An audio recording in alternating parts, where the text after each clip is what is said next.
fizemos domingo passado, nós vamos fazer uma oração por todos aqueles que acompanham a gente pelas redes sociais, que tem bastante gente que acompanha, tem muita gente que acompanha através do canal da igreja no YouTube ou pelas redes sociais que a gente tem. Feche os seus olhos, nós vamos fazer uma oração por esse povo que nos acompanha através desse canal do YouTube da Igreja Sem Mácula. Meu Deus, eu estendo as minhas mãos em direção à tela, meu Pai, da câmera, meu Deus, e aquelas pessoas que hão de assistir essa pregação, que hão de ouvir essa palavra, que elas possam ter um encontro real e verdadeiro contigo. Como disse o profeta, vós estáis limpo pela palavra que eu vos tenho pregado, e essa palavra que eu vou pregar nessa noite possa entrar, meu Deus, na vida desse povo, meu Pai, que talvez não há igreja na cidade deles, mas eles têm sede da palavra, e eles acompanham através desse canal. Meu Deus, que o Senhor possa, através da nossa voz, através da pregação que for passada nessa noite, trazer vida para aqueles que não têm vida, e como o Senhor disse semana passada, através da tua palavra, que o Senhor nos tirou, meu Deus, das trevas para a maravilhosa luz. Então que haja luz na vida dessas pessoas, em nome de Jesus, meu Pai. Que a tua mão esteja sobre a vida de cada um, e que haja conversão sincera, que haja pessoas convictas de sua salvação. É o que eu te peço, em nome do Pai, do Filho, do Espírito Santo, da fé, digam amém, e graças a Deus. Vamos aplaudir Jesus, que Ele merece. Graças a Deus. Amém. Hebreus capítulo 10, Hebreus 10, versículo 19. Todos acharam, gente? Nós vamos falar hoje sobre o privilégio de acesso dos crentes, que é o cabeçalho da mensagem. Se você tem a sua Bíblia, você vai ver o cabeçalho de Hebreus 10, 19, que o cabeçalho diz assim: o privilégio de acesso dos crentes à presença de Deus. Só pelo cabeçalho a gente consegue entender que a presença de Deus não é para todos. A presença de Deus não é para todos. Se você olhar o cabeçalho, é um privilégio a gente estar aqui hoje. É um privilégio você ter saído da sua casa, mesmo cansado, mesmo depois de uma semana tribulada, uma semana depois de tanto trabalho, tanta fadiga, depois de um dia tão pesado, você está aqui hoje. É um privilégio, porque muitas pessoas queriam estar, mas não podem mais. Como a gente sempre fala, alguns já foram julgados, outros foram condenados, outros já perderam a essência do Espírito de Deus, outros estavam no nosso meio, como diz a Bíblia, saíram do nosso meio, mas não era dos nossos, perderam a palavra, perderam a essência do Espírito Santo, perderam a supremacia de Cristo na sua vida. Ou seja, os que estão aqui, estão permanecendo na palavra, permanecendo na fé, na união com os irmãos, no partir do pão, na ação de graças, a Bíblia considera como escolhidos, eleitos, predestinados, segundo a presciência de Deus. Aqueles que Deus chama, e quando Deus chama, justifica, e depois que justifica, Ele glorifica. Essas pessoas que foram libertas pelo sangue de Cristo, elas hão de permanecer até o findado labor das suas vidas, até os séculos vindouros, até o dia que Cristo voltar para buscar a igreja. Você pode ver que a pessoa que ela nasceu de novo, não tem nada que abale a fé dela. Você pode ver que a pessoa que nasceu de novo, ela permanece mesmo em meio à tempestade. Você pode ver que a pessoa que nasceu de novo, e ela tem dentro dela a convicção de salvação, ela pode passar por qualquer coisa, porém ela não desiste por nada. Essa pessoa nasceu de Cristo, essa pessoa tem Cristo como base, ela tem como pedra de esquina, ela tem Cristo como superior a tudo na vida dela. Como nós falávamos domingo passado, Cristo é prioridade, é ou não é? Se eu tenho Cristo como prioridade na minha vida, eu vou assumir um compromisso com Ele, independente do que eu enfrentar, do que eu passar. Como a gente sempre fala, a gente não pode negar aquele que nunca nos negou. Amém? Diz assim,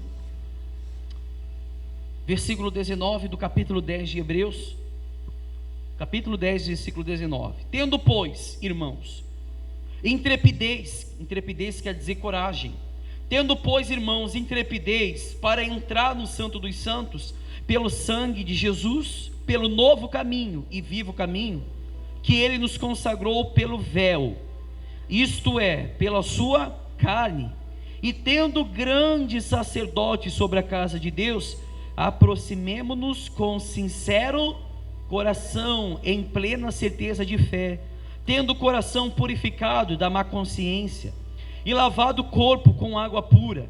Guardemos firme a confissão da esperança sem vacilar, pois quem fez a promessa é fiel. Consideremo-nos também uns aos outros, para nos estimularmos no amor e as boas obras. Não deixemos de congregar, como é costume de alguns, antes façamos admoestações, e tanto mais quanto vedes que o dia se aproxima. Que dia que é esse? O dia da vinda de Jesus, o dia da vinda do Filho do Homem.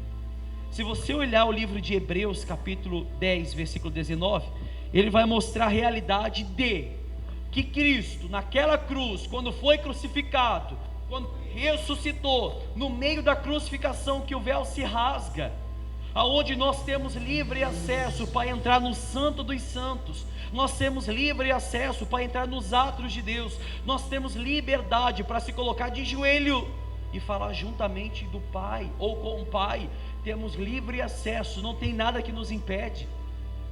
Mas ele mostra o paralelo entre o véu do templo e o sangue de Cristo. Mas o que o sangue de Cristo tem a ver com o véu, pastor? Quando o véu do templo se rasga, nós temos liberdade para entrar diante de Deus e falar com Ele, sim ou não? Cristo praticamente foi rasgado no meio, naquela cruz. Cristo foi moído pelos nossos pecados. E o autor do livro de Hebreus, ele compara esse rasgado juntamente do véu, porque se temos liberdade para entrar diante de Deus, e é somente pelo sangue de Cristo, ninguém vai ao Pai senão por Ele. Não existe outro nome acima de outro, não existe um nome que está acima de todos os nomes a ser o de Cristo Jesus, somente dele.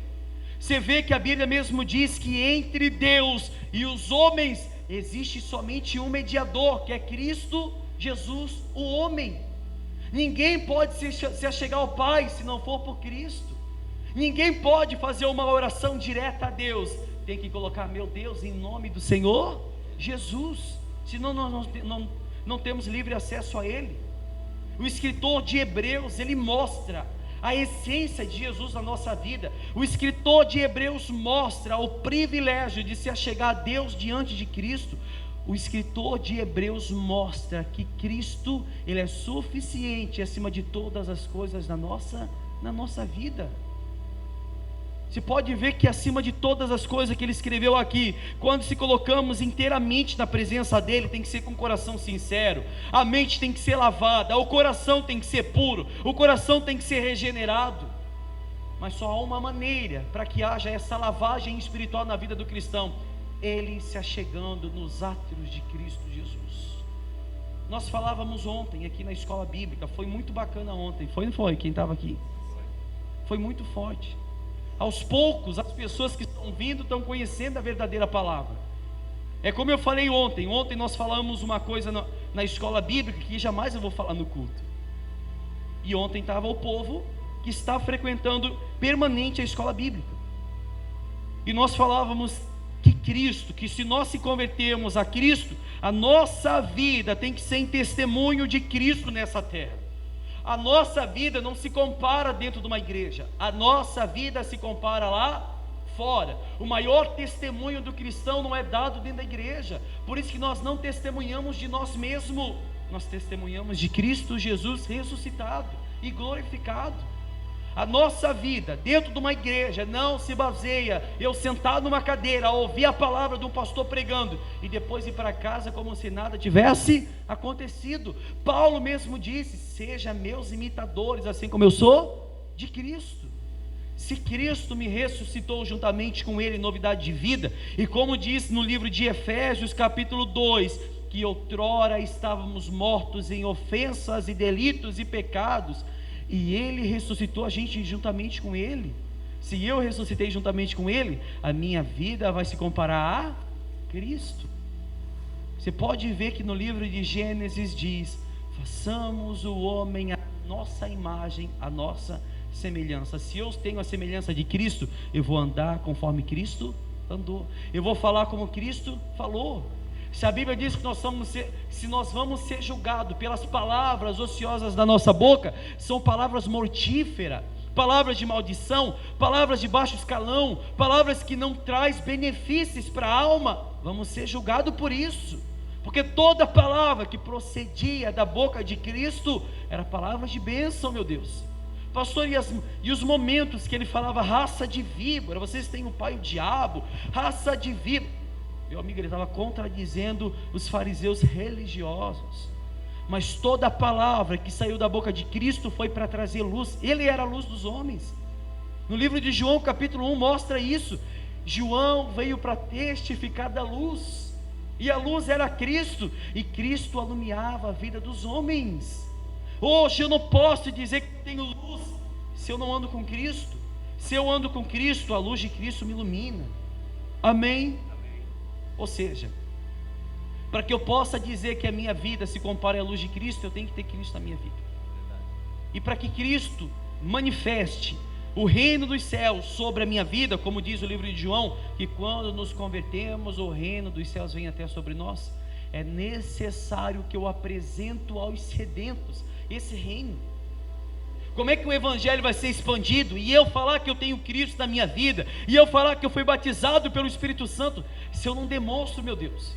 Se as pessoas da minha empresa não sabem que eu sou cristão, se as pessoas de onde eu trabalho, as pessoas que são minhas amigas, não sabem que eu sou cristão, que Cristo que nos libertou, porque a essência de um novo nascimento, de um novo batismo, relata que todos aqueles que olharem para vocês, vejam Cristo resplandecendo no seu rosto.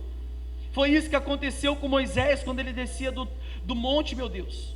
Quando Moisés desce do monte, a Bíblia diz que o seu rosto resplandecia. O rosto dele resplandecia, porque ele tinha a luz da vida dentro dele. Claro que era a luz da lei naquele tempo. Os homens eram salvos pela lei naquele tempo. Hoje nós não somos mais salvos pela lei, somos salvos pela graça. Que graça que é essa? É salvação não merecida. Eu não mereço ser salvo. Como nós mostrávamos domingo passado, o critério e o caráter do cristão, do verdadeiro cristão, não somos salvos pelo que nós fizemos, nós somos salvos pelo que Cristo fez na nossa vida. Nós não somos salvos pelas nossas obras, nós somos salvos pelo sacrifício perfeito naquela cruz. Nós não somos salvos pelas palavras que saem da nossa boca, nós somos salvos pela palavra que sai da boca de Deus.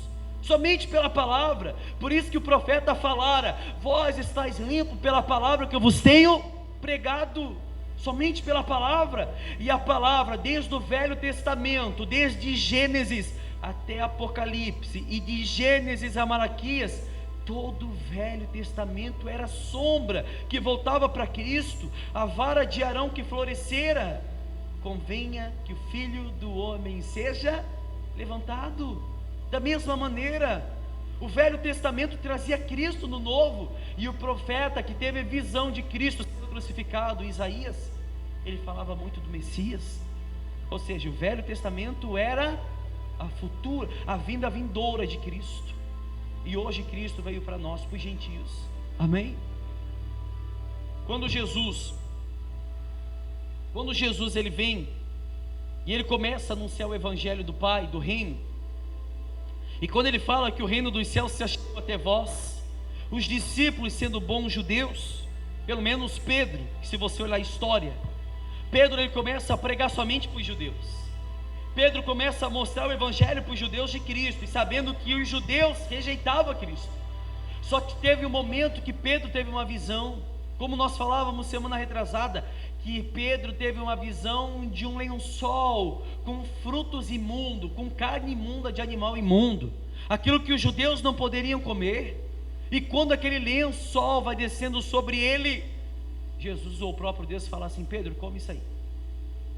Pedro, como um bom judeu, falou assim: eu não, como é que eu posso comer algo que é impuro?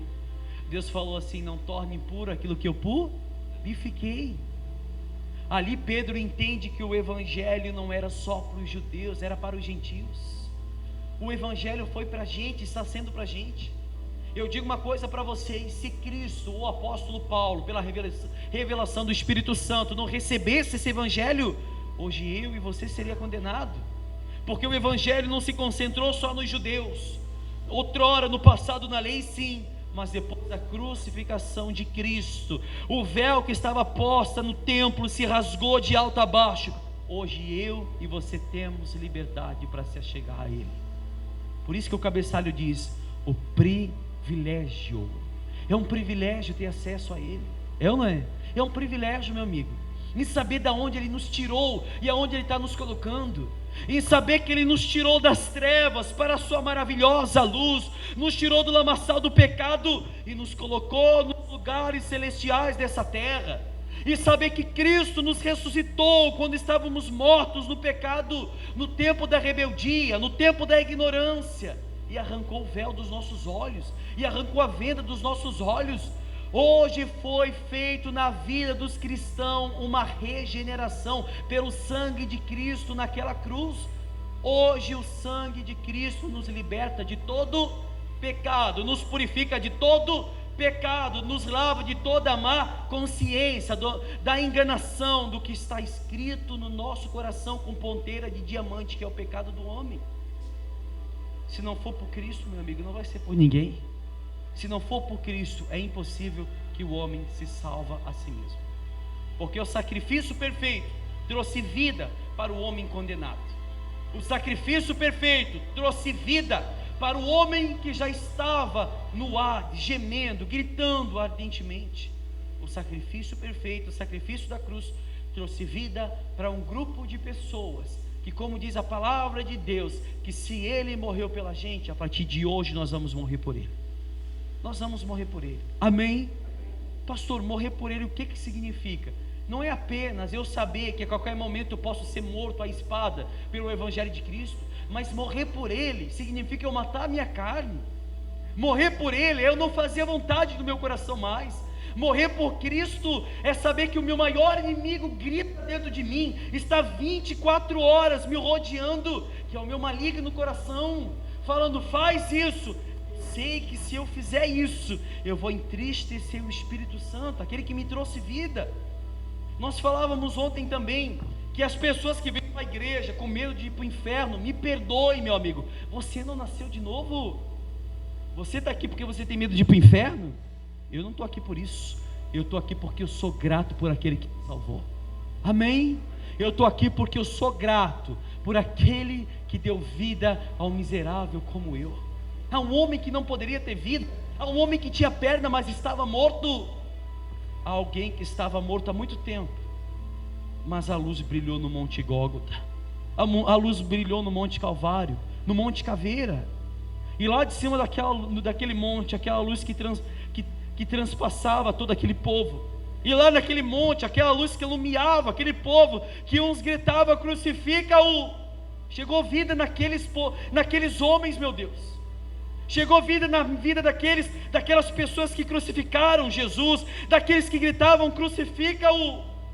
Chegou vida para eles.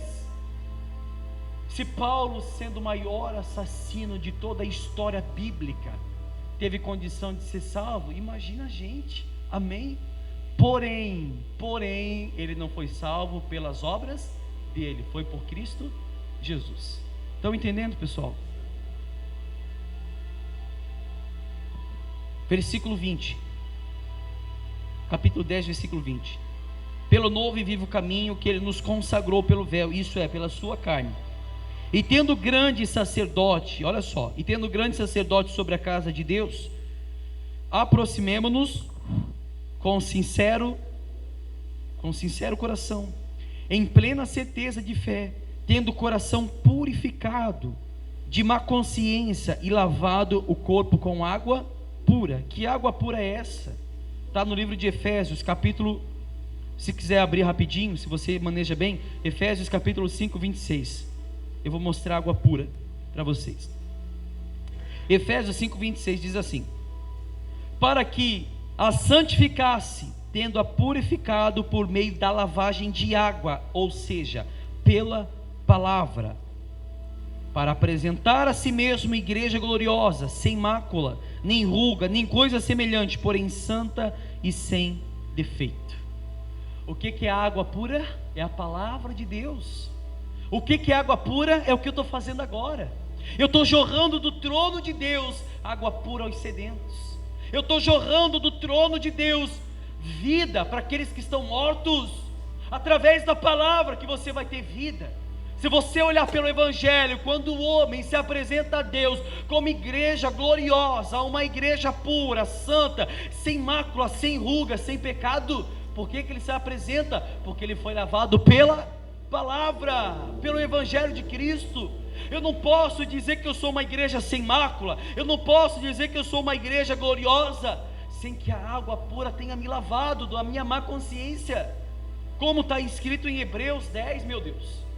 Eu não posso pregar esse livro de Efésios capítulo 5, versículo 26 e dizer que eu me apresento a Deus como uma igreja gloriosa, se eu olho para Hebreus capítulo 10, versículo 20 em diante, que quando ele diz que eu fui lavado pela minha má consciência, pelo engano do meu coração, pela intrepidez, muitas das vezes o meu enganoso coração está fazendo com que o meu espírito seja sufocado, e o pecado está criando vida dentro de mim, e o pecado está tendo um novo renascimento. Impossível.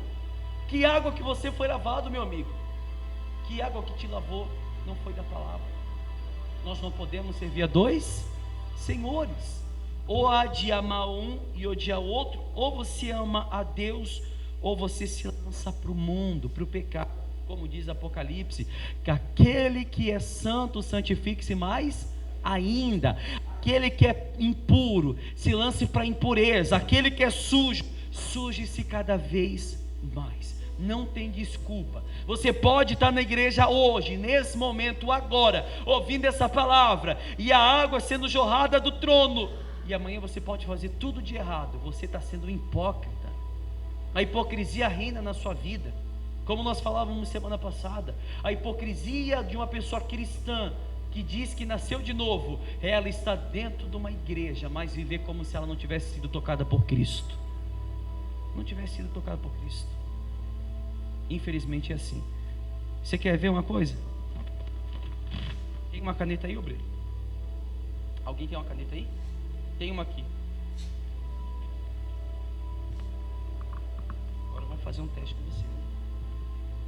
Eu quero um homem ou uma mulher de fé que tem coragem agora de vir aqui na frente e nessa folha assinar o seu nome e dizer assim: pastor, eu tenho certeza absoluta que daqui a um ano eu vou estar vivo. Pode vir aqui assinar essa folha. Tem alguém? Nem que eu oferecesse dinheiro para você? Não? Por que, pessoal? Eu vou falar mais uma vez para facilitar. Então, eu quero um homem ou uma mulher de Deus que sabe, ou seja, que vem aqui na frente, assine o seu nome nessa folha, que tem certeza que daqui a um mês você vai estar vivo. Tem alguém? Tem ou não tem? Ninguém, pessoal? Então daqui um dia, por gentileza. Tem alguém? Também não? Um dia, vamos lá. Eu quero que você então, para facilitar agora, que você sabe que quando você sair dessa igreja você vai estar vivo. Tem alguém? Tem não? E como que as pessoas vivem como se vivessem eternamente? E como que as pessoas vivem a sua vida como se vivessem eternamente? Você não tem nem coragem de assinar uma folha mostrando que você vai estar vivo quando sair dessa igreja. Agora imagina as pessoas que não cuidam das suas almas. Agora imagina as pessoas que vivem dele com liberdade no seu pecado, nos seus pecados de estimação, e ela sabe que nem mesmo assinando essa folha, meu Deus, que ela saindo dessa igreja, ela pode sair da porta para fora e acontecer alguma coisa com ela. O problema é que as pessoas acham que elas não vão morrer. É ou não é? E se você morresse hoje, seria salvo? Ah, pastor, eu seria. É? Que garantia você tem? Que garantia você me dá que você vai ser salvo? Porque o maior pecado, meu amigo, como a gente sempre fala, o maior pecado não é aquele que você demonstra na frente de todo mundo, é aquele que você faz como? Escondido. É pecado também? É. Todo pecado a Bíblia demonstra. A Bíblia demonstra o homem que vive na lascívia, na prostituição, o homem que vive no engano do seu coração, o homem que é amante de si mesmo. A Bíblia relata, se você ler em Coríntios 6:9, em Apocalipse, toda a listagem de quem vai ser condenado. Mas tem gente aqui dentro que faz isso. Tem gente que mente, tem gente que é viciado, tem gente que, pastor, mas está me condenando? Não, eu quero que você se liberta, porque você pode morrer no seu pecado e amanhã já ser tarde demais. Eu não quero que você morra no seu pecado, é isso que eu estou falando. Eu não quero que você morra na sua iniquidade. E se nós lemos a palavra de Deus, a Bíblia mesmo diz que os tais irão beber do cálice da ira de Deus. Prostituição, adultério, lascívia, mau pensamento, mentira, vício, todo tipo de pecado, homossexualidade, lesbianismo, a Bíblia condena. Quem somos a gente? Aí tem gente que fala assim, está condenando, pastor? Não. Então se for assim, a Bíblia que condena, ela é simplesmente, a gente está falando que está escrito. O que eu quero, o desejo do meu coração é que você se liberte o mais rápido possível, para chegar no último dia, você não olhar, meu amigo, quando abrir os seus olhos, você estando diante do tribunal de Deus e sendo condenado pelo que você tem feito. Nós sabemos que a vida cristã é muito difícil, não é fácil estar aqui dentro da igreja hoje, e muitas das vezes eu tenho que mostrar o que eu não sou, que é o que acontece na vida de muitas pessoas. É como eu falei ontem também na escola bíblica, meu Deus, a maior hipocrisia na vida de um homem que diz ser cristão, é quando ele é alguma coisa aqui e em casa ele é totalmente diferente. Hipocrisia, meu amigo, hipocrisia. Daqueles que dentro de uma igreja vomitam santidade, mas em casa parece que nem frequentou uma igreja. Parece que não frequenta uma igreja. Pastor, se eu fui lavado com o sangue do Cordeiro, então eu vou viver uma vida santa, uma vida piedosa, uma vida que eu vou mostrar Cristo dentro de mim. A minha esposa tem que olhar para mim e ver Cristo em mim. O meu marido tem que olhar para mim e ver Cristo dentro de mim. Os meus filhos têm que olhar para mim e falar, o meu pai é um homem de Deus. O meu pai é um homem de Deus. Você tem que estar aqui e quando chegar em casa, a sua família tem que falar assim, chegou a bênção na nossa casa. Amém? Chegou a bênção na nossa casa. Quando eu fui atender um casal, ou um senhor, uma pessoa da igreja, ele falava assim, pastor, é até bom que ela fica lá, porque quando chega em casa virada num demônio. É verdade, eu estou com a minha mão na Bíblia. Dentro da igreja é uma coisa, fora totalmente outra. Meu amigo e minha amiga, tanto você vai ser condenado, quanto o seu mau testemunho que está condenando outros lá fora. Cristão que é cristão de verdade, ele não é duas caras. Cristão que é cristão de verdade, ele respira Cristo, e quando ele respira Cristo, ele demonstra isso para todo mundo ver. Não precisa falar nada, ele demonstra pelo seu testemunho, pela sua vida piedosa. Amém. E que Cristo que está na nossa vida, pastor? É o Cristo que nos libertou. Mas que libertação que eu não fui liberto? Então você não foi tocado por Cristo. Que Cristo que trouxe vida para mim, se hoje eu continuo a minha vida toda errada, e até hoje eu não sei o que eu faço para ser transformado por Cristo, talvez aquilo que você está mais alimentando é o que está crescendo dentro de você.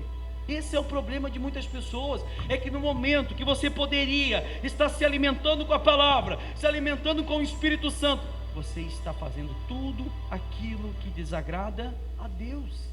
A carne, meu amigo, ela ama isso. A carne ama, quando você vai dobrar o seu joelho, você começa a sentir sono. Meu Deus, eu não consigo, eu vou levantar e acabou minha oração. Não, o Espírito ama quando você está de joelho, está cansado, mas você está falando assim, não, eu vou continuar.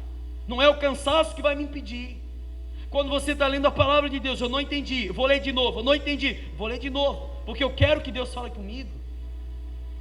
Ele vai falar com você através da palavra, não através de falsas profecias, como muitos, né? Deus manda te dizer. Que Deus manda te dizer? Deus me mostrou, Deus falou comigo, como tem muitos, né? Eu mostro, se você tem dúvida, eu mostro vários versículos para vocês que Deus condena a revelação. Deus manda te dizer, Deus não manda te dizer nada, meu amigo. O que Ele está mandando dizer, eu estou falando agora. Amém? E tem gente que vai atrás de falsa profecia. Parece que tem pastor que até adivinha o número de CPF, né? Infelizmente. E tem gente que cai nessa bobiça. E tem gente que cai nesse engano. Aí você vai ver essas lives do Facebook desses camaradas aí, meu amigo. Lota, enche de pessoas. O que Deus está falando para mim, pastor? Aí eu vou ler lá os comentários. O que Deus está falando para mim, pastor? Aí tinha um pastor que estava lá. Deus está me mostrando que a irmã tal aí, Deus vai fazer grande coisa na sua vida. E mal sabia ele, quando ele saiu dessa live, ele estava num baile funk bebendo. Eu mostrei para algum obreiro, não mostrei? Eu mostrei para alguns obreiros ali. Estava num baile funk, com um copo de bebida na mão, bebendo e filmando ainda. E os trouxas vão atrás. E os trouxas bastardos vão atrás.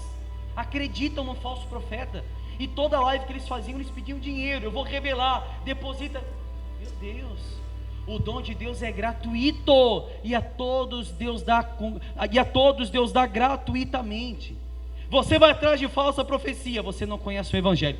Você vai atrás daquele que Deus mandou te dizer. Você não lê palavra, você não lê Bíblia. Me perdoe, você não lê palavra. Porque quando Deus quer falar com você, Ele vai falar diretamente com você. Eu lembro de um caso, e eu contei aqui esses dias. Tinha uma mulher que era dessas igrejas pentecostal, não criticando a igreja pentecostal, mas para você entender. E eu estava trabalhando, aí ela chegou para mim, calou o zoião, que eu fiquei até com medo.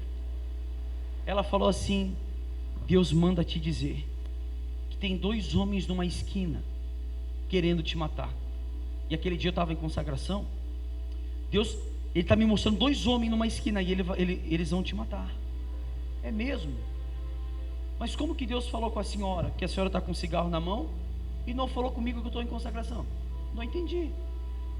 Ela deu um salto para trás: não me julga pelo meu cigarrinho, que Deus já falou que Ele vai tirar no tempo certo. Eu quero que Deus me castigue se eu estiver mentindo, eu estou diante da palavra. Não me julgue pelo meu cigarrinho, ela assim para mim, porque Deus já falou que no dia certo Ele vai me tirar o vício. A mulher morreu viciada no cigarro. Será que Deus é mentiroso, pessoal? Uma falsa profecia, uma mentira. Se Deus quiser falar com você, Ele vai falar pela palavra. Como a gente está falando aqui, que o dom superior a todos é o dom de profecia. Pastor, o que é profecia? É o que eu estou fazendo aqui agora. Estou falando para vocês. Estou falando para vocês que o caráter de um cristão é medido lá fora e não é aqui dentro. Eu estou profetizando para vocês que a vida de um cristão, ela é demonstrada através dos seus frutos e não das suas palavras. Eu estou mostrando para vocês, eu estou profetizando na sua vida, que se você, meu amigo, não nascer de novo, não largar o seu pecado de estimação, e principalmente o seu pecado oculto, você vai ser condenado pelos séculos dos séculos. Isso é profetizar, isso é uma profecia, aos olhos de todo mundo, ninguém está vendo, mas pior de tudo, os olhos do Senhor estão sobre o justo e sobre o ímpio, para dar a cada um segundo o fruto das suas ações, ou das suas obras. O Evangelho está sendo pregado. Agora, queira você aceitar ou não, meu amigo, você vai ter que engolir isso seco, infelizmente. Você acha que eu queria estar pregando isso para vocês? Você acha que eu queria estar pregando condenação para vocês? Não queria. Domingo passado nós pregamos sobre a carta de Pedro à igreja, e nós eu esqueci de pronunciar a última parte, porque não deu tempo, que como ele fala que o Evangelho gera condenação para os descrentes.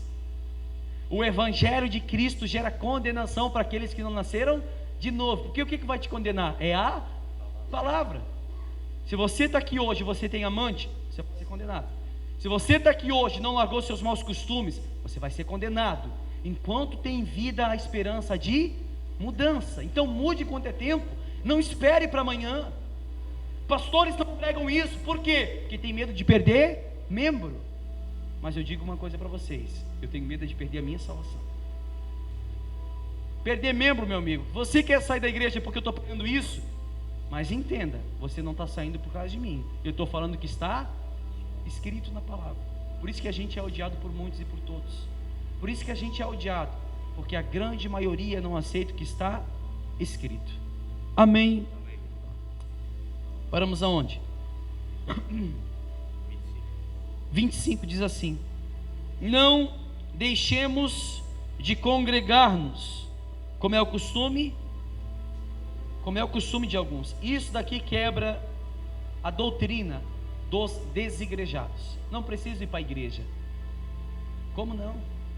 Não deixando de congregar, como é o costume de alguns. Meu amigo, como é o costume de muitos, se eu for falar aqui, né? Não só de alguns. Temos que congregar. Se possível, todo culto, todo momento que a gente está unido para a palavra de Deus, nós temos que estar aqui. Porque aqueles que têm interesse na sua salvação e sabem que a salvação vem pela palavra, então onde tem palavra eu quero estar no meio. Porque quanto mais de Cristo, menos pecado tem na minha vida. Quanto mais de palavra, menos vontade de pecar. Quanto mais o evangelho está sendo anunciado, menos desejo, menos vontade de fazer a vontade da minha carne eu tenho. Porque quanto mais palavra, mais a palavra entra dentro de mim e me regenera e me lava da minha má consciência, dos meus maus pensamentos. Amém? Ou seja, não deixe de congregar. A cada dia que passa a gente vai ver a frieza dos membros da igreja. A cada dia que passa a gente vai vendo como o povo vai ficando frio, meu Deus. Como o povo vai se esfriando na fé. E isso não parte porque você está cansado, porque você tem... Não, isso é frieza espiritual. É porque você não lê mais a Bíblia, você não ora mais a Deus. E no momento que a palavra está sendo pregado, você não entende nada, porque você não alimentou o seu espírito e tem alimentado a sua carne. Infelizmente tem sido assim. Diz assim: não deixando de congregar, como é costume de alguns, antes façamos admoestações, e tanto mais quanto vedes que o dia se aproxima. O que é admoestação? O que é admoestar? É o que eu estou fazendo para vocês. Eu estou alertando, eu estou alertando todo o povo que eu possa alertar, porque o dia se aproxima, o dia está próximo. Você não sabe, meu amigo, se você tivesse ideia do tempo como está passando e como Cristo já está à porta para voltar para buscar a sua igreja, você não brincaria com a sua alma, você não brincaria de evangelho. Se você pudesse ter noção do tempo, como ele está passando, e é um dos sinais da vinda de Cristo, porque os dias seriam abreviados, você não brincaria de ser crente, você não brincaria de ser cristão. Os dias estão próximos. Cristo está voltando para buscar a sua igreja, e quanto você menos espera, como diz a palavra de Deus, o que é a sua vida, homem, a não ser uma fumaça que logo aparece, depois some. Hoje você está aqui, mas você não sabe o que pode acontecer com você daqui a pouco. Eu não digo amanhã, eu digo daqui a pouco. Você pode ver que você não teve coragem nem de assinar folha, porque você sabe que nada te dá garantia que daqui a pouco você pode estar vivo. Mas uma garantia eu tenho, uma certeza eu tenho, que todos estarão diante do tribunal de Deus. Todos que estão aqui. Amém? Você quer estar você quer estar diante do tribunal de Deus, pessoal? Eu quero estar diante do tribunal, porque lá vai ser julgado uns para ser condenado e outros para serem salvos. Amém? Nós estaremos lá, todos estarão lá. Só que a Bíblia diz que o julgamento vai começar primeiramente pela casa de Israel. Domingo que vem nós vamos dar continuidade no que a gente está pregando, que tinha mais coisa para passar, não vai dar tempo. Ou seja, o Evangelho de Cristo, ele demonstra a supremacia de Cristo na nossa vida. Agora, se eu nasci de novo, eu vou revelar esse Cristo na minha vida, eu vou mostrar esse Cristo realmente ressuscitou a minha vida dos mortos. A partir de hoje, eu vou andar como anda um salvo. Amém, pessoal? Entenderam a palavra? Sim ou não? Vamos aplaudir Jesus bem forte que ele merece.